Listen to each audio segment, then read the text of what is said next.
there is a fundamental problem, I believe, in having charities provide education, healthcare, infrastructure, and security. It begs the question, what are the African governments doing?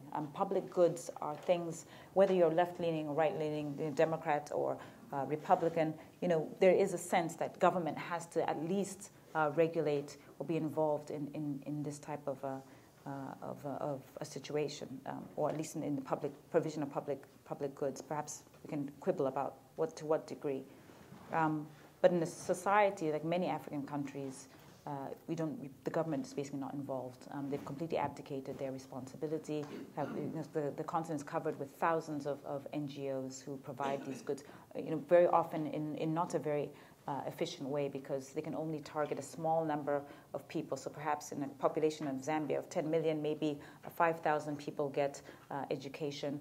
But what happens when the money dries up and the NGO leaves? Well, then this society is quite vulnerable. But those are some of the things that talk about, in terms of the NGOs. I'm not talking about that aid. I myself sit on the board of a number of charities, so I am sympathetic to the argument that we can provide Band-Aid solutions by stepping in and perhaps giving a girl a scholarship to go to school.